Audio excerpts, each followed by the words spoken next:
Hi everyone, welcome to a new video. Today's video is a cooking video. We're gonna make a tomato chutney, and this is something I'd planned to do for a while because I love making chutneys and jams and whatnot. Just a lot of preserves. I have a lot of preserves at home even at this moment, and I wanted to make a tomato chutney, but as I was preparing for another recipe that I shot I think a couple of weeks ago, I discovered that there are habaneros sold in the market that is near me, and I've never used them. I've always been aware of them. Like, I know there's jalapenos, there's habaneros, there's nini. I'm aware of them, but I've never used them. So I decided to buy them. They were 10 bob a piece. And since I was making this chutney recipe, I decided to incorporate them and make them one of the two main stars of the dish. So it's a tomato and habanero chutney. We're gonna get to that, but first, the first thing you've seen in this video is us going to Eastleigh, and that is my plug for this video because I think more people should buy things from Eastleigh, especially this hibiscus tea. I am a huge fan of hibiscus tea. It is my pick-me-up. Sometimes I have it for breakfast. Most times I carry it for lunch to have it along with whatever I'm having for lunch. This hibiscus tea goes for 200 bob. You get half a kg of dried hibiscus flowers. Why I thought to add these clips in this video is I went to the supermarket a couple of weeks ago, and I saw they were selling hibiscus tea. But you guys, it was 25 grams, like a small kanini ka packet, 25 grams for 200 bob. I was like, what? I hope people are not okay. You can buy that if you want, but if you want greater quantity for not too much money, then Eastleigh will be the place to go. So we found this. We bought this hibiscus tea in that shop that I've shown you, and I will link the directions up in the description box. You can also buy spices, and I know very many people have spoken about this on YouTube, but in case you don't know about it, you can also buy spices on that. I call it a spice street. I forget what the name is, but the directions are up on that street. Every other shop just sells spices, all kinds of spices: cardamom, black pepper, cloves, cumin, cinnamon, whole and ground. Like, kuna so much spices. So if you want to buy your spices in bulk,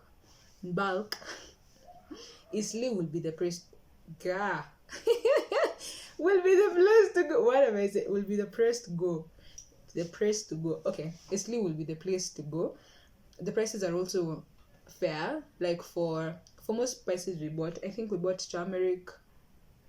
I forget what else we bought, but the cost was 400 for 1 kg. So if you buy 100 grams, it was 400 for 1 kg. So a quarter kg is 100 bob, which a quarter kg in spices is a lot. It lasts for a while. So I'm gonna sip on my tea and prepare this area as we prepare to cook our chutney.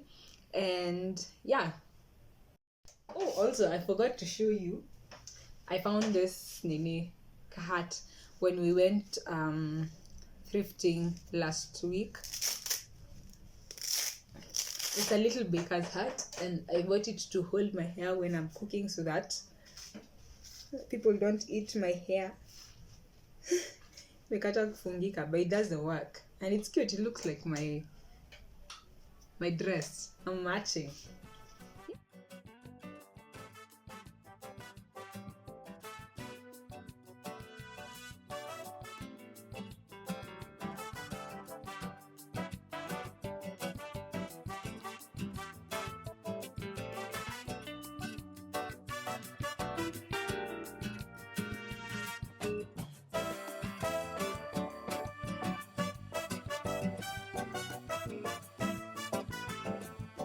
As I've said today, our recipe today is a tomato and habanero pepper chutney. So I'm using 3 large tomatoes, as you can see, and then I'm going to determine how many habanero peppers I'll use, either 1 or 2 depending on how hot they are. And then lemons. I'm either going to use 2 or 3, also depending on how it tastes. I'll just taste as I go. And then here I have brown sugar, 2 tablespoons of brown sugar, 1 tablespoon of regular sugar, and 1/8 of a tablespoon of salt. Then here I have the mwiko I'll use, and the measuring spoon to measure the spices. This spoon is to ladle in the chutney to the jar after it's cooked. Then here on the chopping board I have fresh oregano, which I figured I could use since I have some growing outside.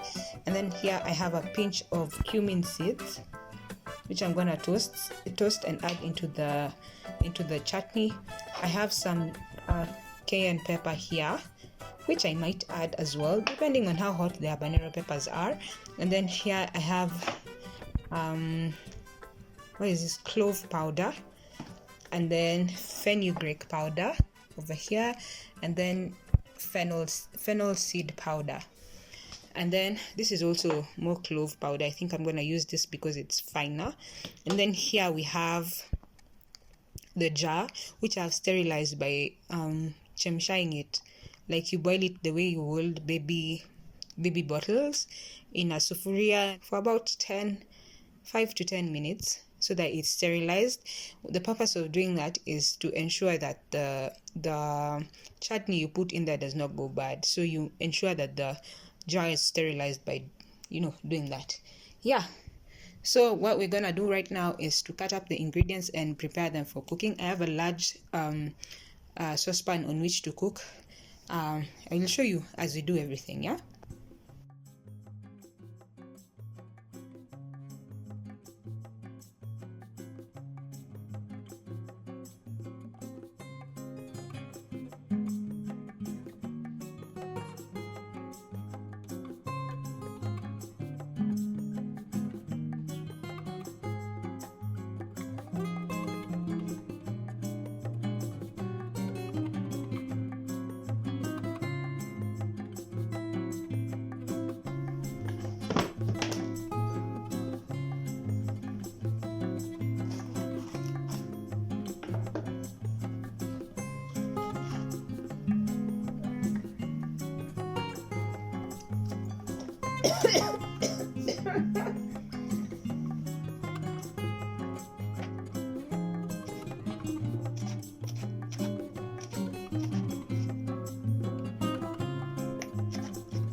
Already cut everything. This is the habanero. It's not too spicy. I guess it would be spicier if I added the seeds, which I've not. I'm gonna save those and plant them in my garden, but I've cut both habanero peppers without the seeds, maybe 1 or 2 that have just fallen in there. And then these are all the tomatoes, and then the lemon, which I'm still not sure that I'm gonna use the other one, but this ones will do. You just need the juice for this. Yeah, so now let's do the cooking. So I started by toasting the cumin seeds in some oil. My pan was a bit too hot, so I only did that for about 5 seconds. And then what I did next is I added in the other ingredients. You might not see that in the video because I was in a panic because the pan was a bit too hot.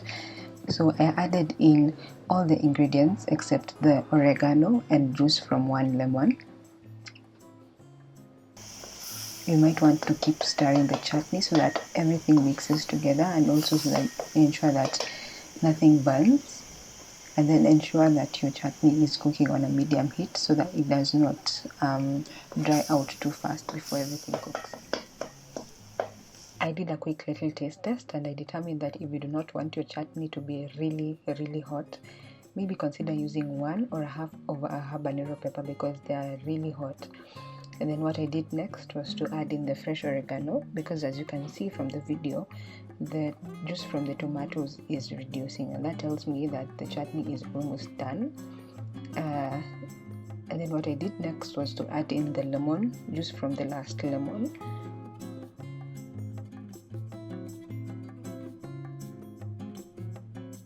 And then this is what the chutney looks like once it reduces. You might want to take it off the heat once it gets to this point, because what happens if you keep it longer is that it will start sticking to the bottom of the pan. So yeah, your chutney is done. All I'm doing right now is just coughing, and my mouth is on fire from that pepper.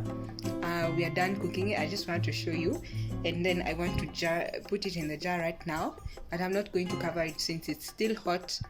I learned that if you cover it when it's still hot, the condensation will cause the whatever it is that is in the jar to start forming mold on the top, because there'll be water droplets on the top of whatever it is.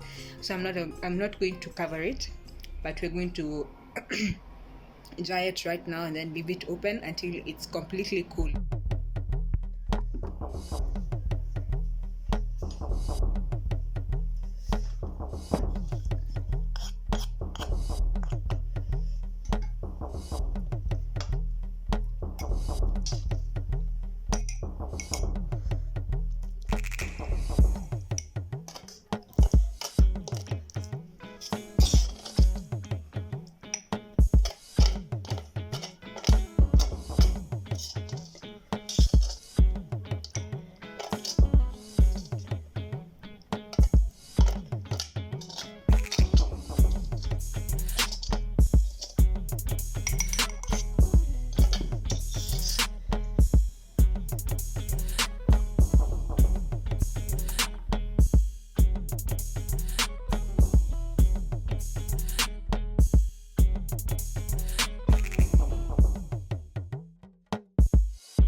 So good.